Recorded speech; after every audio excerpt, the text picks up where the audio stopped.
Really having a blast with the Raspberry Pi 500 and especially the new Raspberry Pi monitor. But all I had around the house was this Tech mouse. This is a really cheap mouse I found at some dollar store. It is USB, and I want to replace this mouse for something that'll look and function a little bit better than what this is doing. This thing, the mouse skips around. It's just a horrible experience. Again, it was kind of just purchased on a whim at some dollar store somewhere.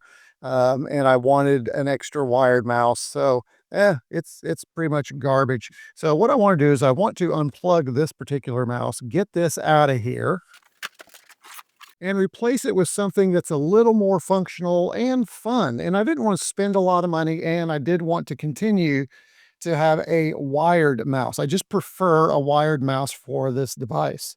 And I still think in some cases a wired mouse is preferred by many just because of the consistency, you don't have to worry about batteries. And with the Raspberry Pi, I don't want to do anything that makes this more difficult. So what I found searching online was something kind of interesting at Amazon. It was the Seenda Wired RGB backlit mouse. I saw it online. I liked the form factor. I liked the look, and I thought, it's going to look pretty nice next to the Raspberry Pi.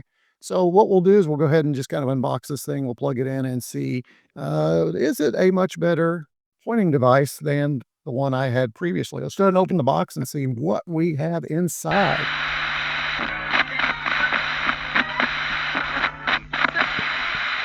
It's just a general box, which is really all I expected. Again, this was about the same price, about $9. So that's pretty good. Don't expect anything fancy. Already, I do like the look. The look is nice. Now, the white is it's a little more cream color. I'm not sure if you can see that in the video, but it is a little more cream colored than I would have preferred. But still, I think it looks really good. And I do have a scroll wheel here, a couple of buttons, and it looks like we have some kind of feature here, push button, more than likely for our LEDs, and we'll check that out. What else do we have in the bag? We've got some instructions here. Hopefully this will tell us what this little button is for.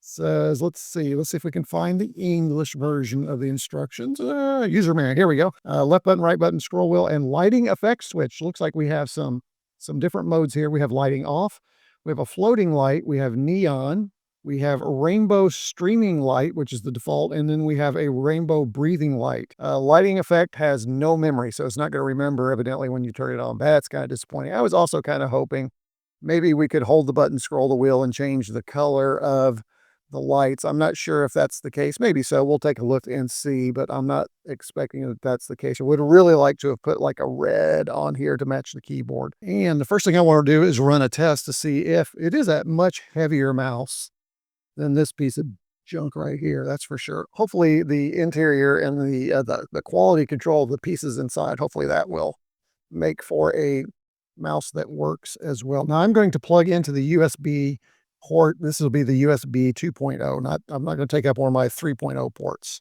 All right, and upon plug-in, you can see right here, you get that rainbow color. So that's pretty cool. I kind of like that. Let me see how it works. Oh, this is much better. Yes, this is much better. It's not skipping around. I know it's hard to see on the screen, but you can see it's a very smooth movement.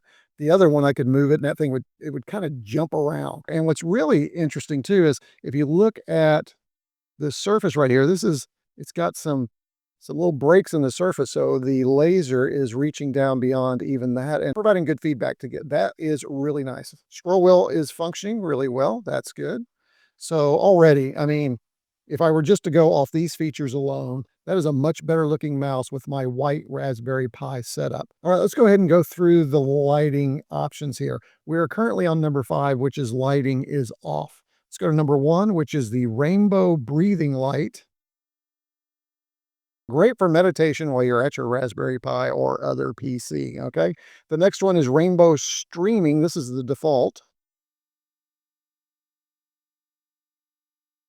The next option we have is neon. You can see that here. And then we have the floating light. So those are your light options, and of course, turn it off. Now, again, what I think I would have preferred is if we could turn that on, maybe hold that and move your wheel, and that maybe would have set a color for us and we could have had a standard color. So do want you to know that a standard color is not an option on this mouse, which is a bit of a disappointment. It would have been nice. It would have been a fairly inexpensive way to add a feature to this that would have been really cool. Again, if we could just press this, spin our wheel, and get to a specific RGB color and leave that solid. But again, I got it just because I wanted to add a little excitement. I think I like the breathing. So let me go ahead and pick the breathing right there. And just looks, again, really good with the Raspberry Pi 500. So that's my look at the Seenda Wired RGB backlit mouse. For those of you curious about it, now you know the features that are available. Hey, if you like that video and are interested in more of my tech videos, please go down there, like, subscribe, do all that stuff you need to do down at the bottom. Leave a comment. Let me know what you think about the video. Also, be sure to check out this playlist right here, which includes other great accessories for your Mac and PCs. That's it for me. Retro Combs out.